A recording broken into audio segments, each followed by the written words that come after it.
नमस्कार, आप सभी लोगों का एक बार फिर से स्वागत है और मैं हूं विनीत अनुराग। हाल के वर्षों में अंतर्राष्ट्रीय राजनीति बड़े संक्रमण के दौर से गुजर रही है। एक तरफ अमेरिका की सर्वोच्चता को चुनौती देते हुए चीन बहुत तेजी के साथ उभर रहा है, आक्रामक हो रहा है, तो दूसरी ओर भारतीय विदेश नीति में भी बड़े स्तर पर रूपांतरण देखने को मिल रहा है। भारत को वैश्विक स्तर पर एक उभरती शक्ति के रूप में देखा जा रहा है। G20 की अध्यक्षता भारत के द्वारा किया जा रहा है और भारत को कहीं न कहीं वह नाम, सम्मान, प्रतिष्ठा मिल रहा है जिसके लिए लंबे समय से भारत की विदेश नीति प्रयास करती रही है। लेकिन अब इस बीच जो हाल फिलहाल कुछ घटनाएं घटित हुई हैं, उन्होंने भारतीय विदेश नीति के सामने एक बड़ा प्रश्न खड़ा कर दिया है। अभी आप लोगों ने सुना ही होगा, पिछली क्लास में हम लोगों ने चर्चा भी किया था कि किस तरीके से चाइना ने सऊदी अरब और ईरान के बीच में मध्यस्थता की कोशिश की और दोनों के बीच में डिप्लोमेटिक रिलेशन को बहाल किया। इससे स्पष्ट होता है कि चाइना अब अपने आउटरीच प्रोग्राम में वह दुनिया के अन्य हिस्सों में अपनी बढ़त, अपना प्रभाव बनाने का प्रयास कर रहा है। दूसरी तरफ एक ऐसा ही वाकया इस वक्त दक्षिण एशिया में भी देखा जा रहा है जो भारत की चिंताओं को बढ़ा रहा है और साथ ही साथ इस क्षेत्र में जो सामरिक समीकरण अब तक के रहे हैं, उन सामरिक समीकरणों में भी एक बड़े बदलाव का संकेत दे रहा है। और यह मुद्दा है चीन और भूटान के बीच में जो बॉर्डर टॉक चल रहा है, जो सीमा विवाद के लिए पहल की जा रही है। अब यह मुद्दा क्या है, कैसे उत्पन्न हुआ है और भारत के लिए यह किस तरीके से प्रभावित करने वाला मुद्दा है, आज की क्लास में हम लोग इन्हीं बातों को समझेंगे।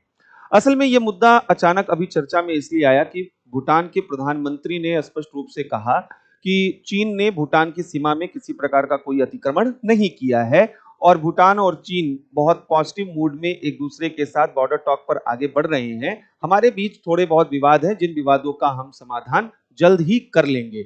उनका यह भी कहना था कि इस सीमा विवाद का जो भी समाधान होगा वह तीन देशों, तीन स्टेक होल्डर के बीच में वहां पर होगा, भारत, चीन और भूटान के बीच में। उनका कहना था कि इसमें न कोई छोटा और न कोई बड़ा देश है, यानी वो अपने आप को बता रहे थे कि केवल भारत के नजरिए से ही यह समस्या का समाधान नहीं होगा, भूटान का भी से क्या है, भूटान का भी क्या वहां पर स्टैंड है, वो बहुत मायने रखेगा। अब सवाल ये है कि यह जो बॉर्डर टॉक चल रहा है, इसमें ऐसा क्या है जो भारत को थोड़ा परेशान करने वाला हो सकता है और इस समझौते में क्या ऐसी चीजें हो रही हैं जिनकी वजह से असल में इन तीनों देशों के संबंध जो है वो प्रभावित होते हुए दिखाई दे रहे हैं। हाल ही में एक दूसरी घटना यह भी हुई कि भूटान के किंग यानी भूटान के राजा का भारत आगमन हुआ और उन्होंने कहा कि हम लोगों का संबंध जो है एक उदाहरण है अन्य देशों के लिए। ट्रस्टवर्दीनेस हम लोगों के बीच में काफी दिनों से बना रहा है और यह सही भी बात है कि भूटान ने कभी भी भारत के खिलाफ चीन कार्ड का इस्तेमाल नहीं किया। भूटान ने कभी भी भारत को मनोवैज्ञानिक दबाव में लाने की कोशिश नहीं की और दोनों के बीच जो संबंध है वो बड़ा सदाबहार संबंध, जहां पर कहा जा सकता है एवरग्रीन रिलेशन वहां पर बने रहे। अब सवाल ये है कि ये जो भूटान के प्रधानमंत्री ने बातें कही हैं, इनसे जो कंट्रोवर्सी उभरी है, इसके इंटरप्रिटेशन बड़े अलग अलग तरीके से हो रहे हैं। जैसे भूटान में अगर इसके इंटरप्रिटेशन को देखें तो भूटान में ये माना जा रहा है कि भूटान की जो सुरक्षा चिंताएं हैं वह भूटान को उसका समाधान अपने राष्ट्रीय हितों के अनुसार करने की जरूरत है, न कि किसी दूसरे के हिसाब से। भारत में जो इंटरप्रिटेशन हो रहा है वह इस तरीके से हो रहा है कि भूटान अब जो है चीन के नजदीक होने की कोशिश कर रहा है और ऐसे में कहीं ना कहीं भारत की जो सुरक्षा चिंताएं हैं वो बढ़ने वाली। चाइना अपने तरीके से इस बात का इंटरप्रिटेशन कर रहा है कि इस बॉर्डर टॉक में जो भूटान और चीन के बीच में हो रहा है उसमें सबसे बड़ी बाधा अगर कोई है तो वह भारत खुद है। तो इस तरीके का अलग अलग नैरेटिव जो है वो सेट हो रहा है। अब इस नैरेटिव को सेट जो किया जा रहा है, इसके संदर्भ में पहले एक बार हम पूरे विवाद को समझ लेते हैं और उसके बाद हम देखते हैं कि आखिर इस मुद्दे का क्या प्रभाव पड़ने वाला है। अगर हम बात करें तो ये जो पूरा मुद्दा चल रहा है यह अचानक कैसे चर्चा में आया है, तो यहां पर चीन और भूटान के बीच में जो बॉर्डर टॉक चल रहा है, इसमें जो सबसे महत्वपूर्ण क्षण रहा है वो 2021 में रहा है। 2021 में भूटान और चीन के बीच में एक एमयू, मेमोरेंडम ऑफ अंडरस्टैंडिंग यहां पे हुआ। एक एमओयू पर हस्ताक्षर यहां पर हुआ, मेमोरेंडम ऑफ अंडरस्टैंडिंग पर हस्ताक्षर यहां पर हुआ, जिसमें यह बोला गया कि एक 3 स्टेप रोड मैप यहां पर इन दोनों देशों के बीच में बनाया जाएगा। 3 स्टेप रोड मैप की बात यहां पर की गई थी, जिससे कि बाउंड्री जो डिस्प्यूट है उसका सेटलमेंट यहां पर किया जाएगा।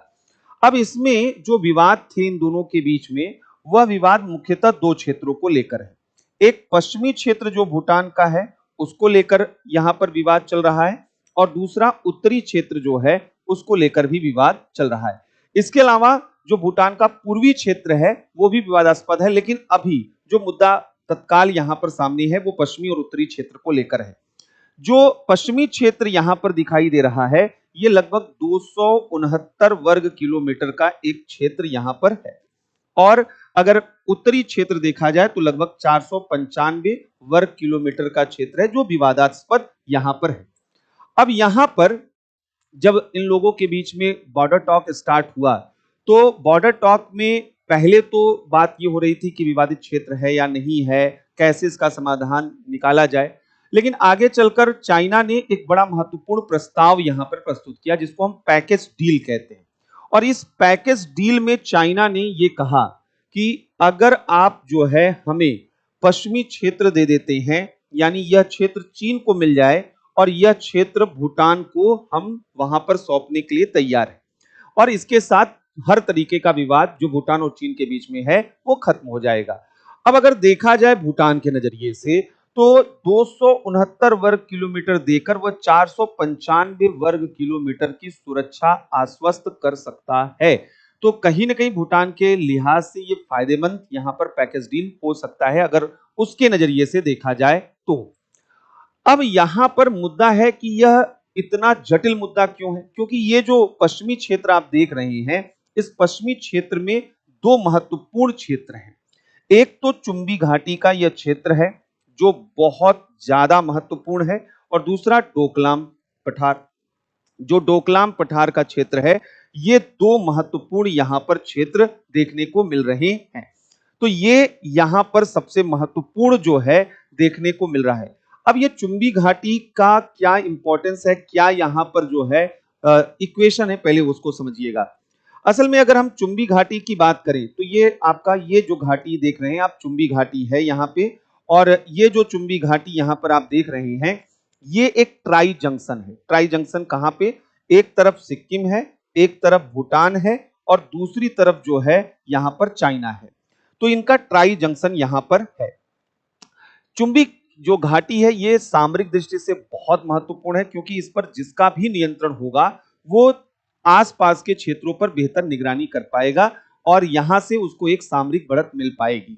तो इसलिए हर एक देश, चाइना भी चाहता है कि उसका प्रभाव इस पर बना रहे, सिक्किम मतलब भारत भी चाहता है, और भूटान के नजरिए से भी ये महत्वपूर्ण यहां पर है। अब यहां पर इसी क्षेत्र में यह जो क्षेत्र आप देख रहे हैं, ये है डोकलाम का क्षेत्र, और यह डोकलाम क्षेत्र को लेने की बात चल रही है कि यह डोकलाम का क्षेत्र किसको दे दिया जाए। तो यह डोकलाम का क्षेत्र दे दिया जाए चीन को। अगर यह डोकलाम का क्षेत्र चीन को मिल जाता है तो इसे समझिए कि क्या मुद्दा आएगा।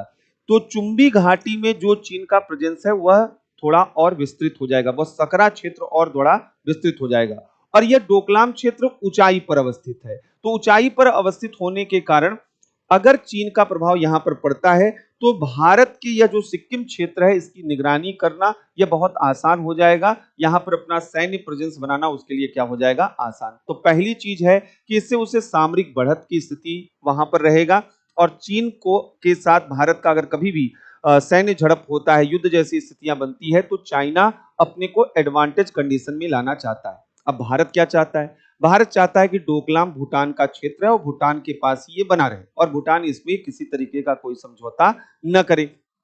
अगर ऐसा होता है तो भारत की सामरिक जो चिंताएं हैं वो सामरिक चिंताओं पर कोई फर्क नहीं पड़ेगा। दूसरा जो मुद्दा यहां पर है, अगर यह डोकलाम का क्षेत्र मिल जाता है तो यहां हमने जैसा कहा चुंबी घाटी का विस्तार होगा, चीन का यहां पर प्रभाव पड़ेगा, और ये जो क्षेत्र है यह बिल्कुल सिलीगुड़ी कॉरिडोर के नजदीक है।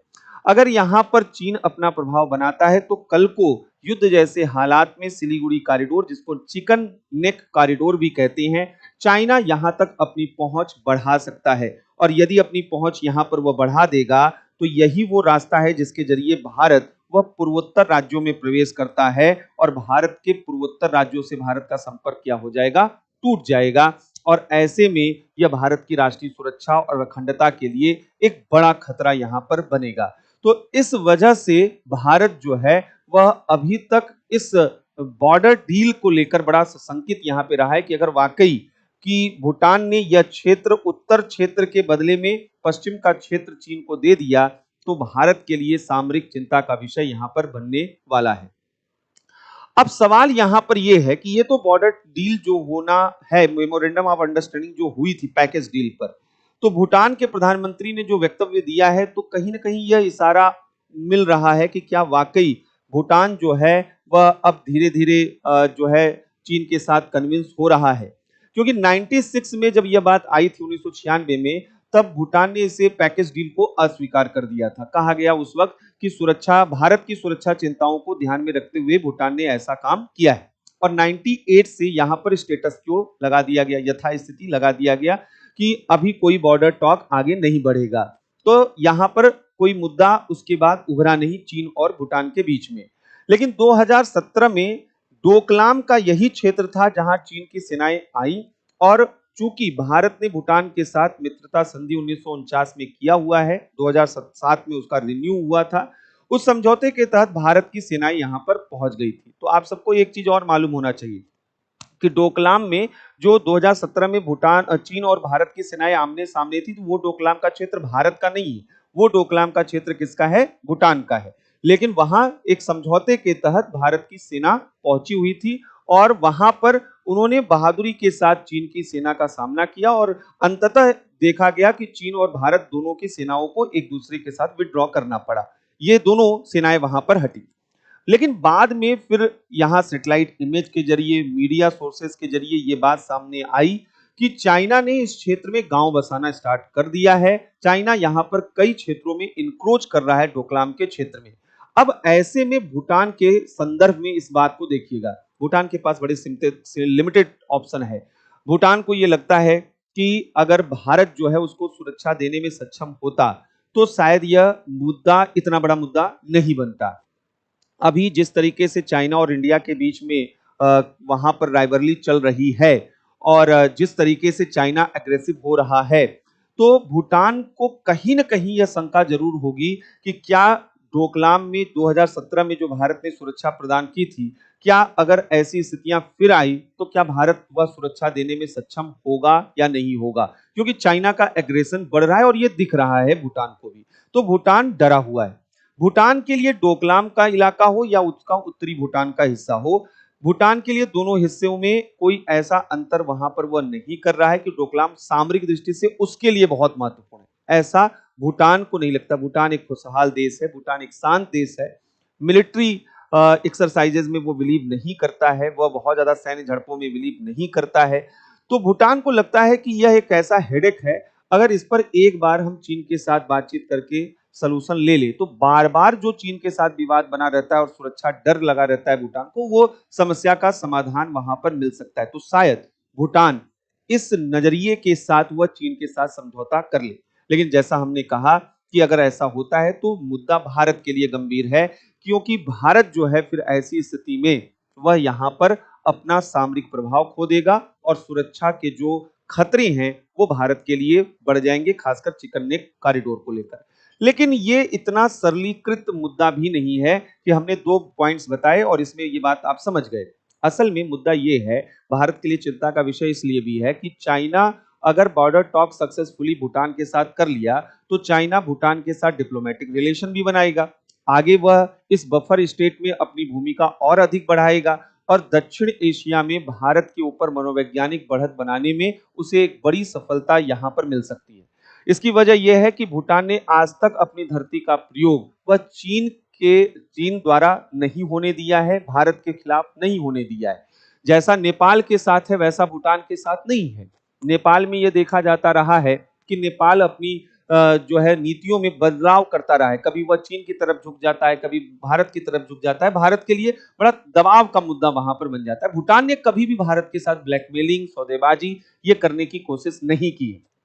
तो एक खतरा यह भी है कि चीन भूटान के तरफ जो है आगे बढ़ेगा और अगर चीन भूटान में अपना प्रभाव बढ़ाने में सफल रहा, यह केवल एक स्पेकुलेशन है, एक अनुमान है। अगर ऐसा होता है तो इसका डेमोन्स्ट्रेटिव इफेक्ट पूरे दक्षिण एशिया पर पड़ेगा, यानी अन्य देशों में भी यह बात जो है मैसेज जाएगा कि चाइना भारत पर बढ़त बनाता जा रहा है, तो भारत के नजदीक होने का कोई फायदा नहीं है और चाइना के साथ संबंध बनाना फिर अन्य देशों की मजबूती होती जाएगी। यानी चाइना एक परसेप्शन वॉर में बहुत तेजी के साथ बढ़त बना रहा है। क्योंकि यह जो राइवरली है भारत और चीन की, यह केवल दक्षिण एशिया को लेकर नहीं है, यह इंडो पैसिफिक ओशन जो रीजन है, इस रीजन को लेकर यहां पर बहुत ज्यादा यह प्रतिस्पर्धा चल रही है, तो इसका दीर्घकालिक जो प्रभाव है वो यहां पर पड़ेगा। इसीलिए बहुत से विश्लेषक ये कहते हैं कि भारत को दो तीन चीजें बहुत अच्छे से समझनी होंगी। पहला तो यह समझना होगा कि यह जो संघर्ष है यह दीर्घकालिक, भारत और चीन के बीच में जो विवाद चल रहा है, यह दीर्घकालिक जो है यह मुद्दा इसी तरीके से बना रहेगा। तो भारत को अपने पड़ोसी देशों के साथ एक दीर्घकालिक नीति बनाने की जरूरत यहां पर है। दूसरा, आपको यह भी समझना होगा कि एक परसिव्ड थ्रेट होता है और एक रियल थ्रेट होता है। मतलब एक सीधा खतरा, जो प्रत्यक्ष खतरा है किसी एक देश की तरफ से, और एक होता है कि जो हमने खतरे को धारणा का रूप दे दिया है। जैसे मैं कह रहा हूं कि भूटान चीन के साथ चला जाएगा, चीन के साथ कूटनीतिक रिश्ता, ये एक परसिव्ड थ्रेट है, यानी ऐसा हो भी सकता है और ऐसा नहीं भी हो सकता है। भारत को परसिव्ड थ्रेट के हिसाब से काम करने की जरूरत नहीं है। क्यों नहीं है उसको भी समझिएगा। असल में भूटान के लिए चाइना का जो मुद्दा है वह केवल बैलेंस ऑफ पावर का मुद्दा नहीं है, बल्कि बैलेंस ऑफ थ्रेट का मुद्दा है। बैलेंस ऑफ थ्रेट का मुद्दा मतलब माओ से तुंग ने कभी एक समय 5 फिंगर पॉलिसी का सिद्धांत दिया था। उन्होंने कहा तिब्बत हमारा है, चीन का, और तिब्बत जो है वह हमारी हथेली है, इसकी 5 उंगलियां हैं, लद्दाख है, इसके अलावा नेपाल है, सिक्किम है, भूटान है और आंध्र प्रदेश है। ये 5 उंगलियां हैं जिन पर किसी और ने कब्जा किया हुआ है और हमें आने वाले समय में अपने इन क्षेत्रों पर कब्जा करना है। तो भूटान भी उसकी 5 उंगलियों में से एक उंगली है। भूटान को भी यह बात अच्छे तरीके से मालूम है कि डोकलाम का क्षेत्र ले लेने से चीन शांत नहीं रहने वाला है, चाइना इस डिस्प्यूट को और भी आगे बढ़ा सकता है।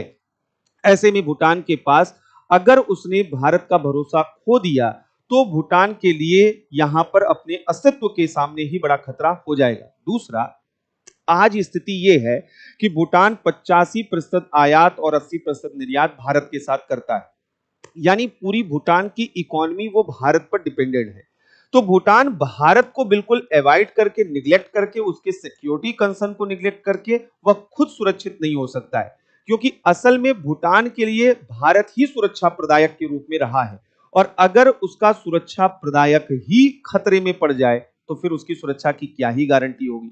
इसलिए विश्लेषकों का यह मानना है कि भूटान जो है वह चीन के साथ वह इस तरीके के पैक्ट या डील में आगे नहीं बढ़ेगा। भारत को यह समझना होगा, लेकिन भारत को यह भी समझना होगा कि भूटान जिस तरीके की चिंताओं को देख रहा है वहां भारत को अपनी एक पहलकारी भूमिका निभानी होगी। यानी जो भूटान का बॉर्डर मैनेजमेंट है, क्या उसमें भारत को अपनी भूमिका बढ़ानी चाहिए? क्या भारत को एग्रेसिवली 2017 की स्थितियों को फिर रिपीट करने की जरूरत है? यानी कि जो वहां अतिक्रमण डोकलाम क्षेत्र में हो रहे हैं उनको इग्नोर न किया जाए, उनको अवॉइड न किया जाए और भारत वहां पर पहुंचे।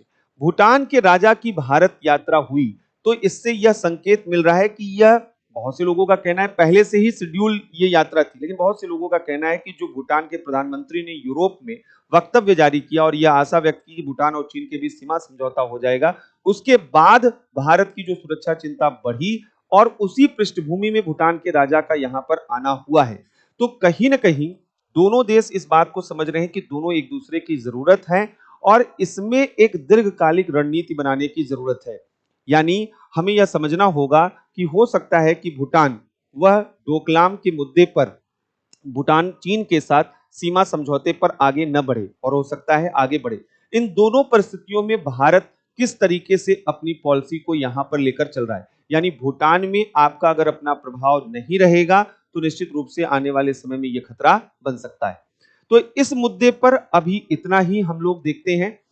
आगे इसी मुद्दे पर अभी कुछ और नए अपडेट आने वाले हैं। जैसे ही नए अपडेट आते हैं कि क्या यहां पर आने वाला है, चीन और भूटान का सीमा समझौता कैसा होने वाला है, जब इस पर क्लियरिटी आ जाएगी तो एक डिटेल वीडियो इस पर बनाएंगे जिससे आपको यह मुद्दा समझ में आ जाए। अभी केवल एक अवेयरनेस के लिए कि आप समझ लीजिए कि यहाँ का मुद्दा क्या है और भारत के लिए क्या इंप्लीकेशंस हो सकते हैं। तो मिलते हैं अगले क्लास में। तब तक के लिए इजाजत दीजिए, धन्यवाद।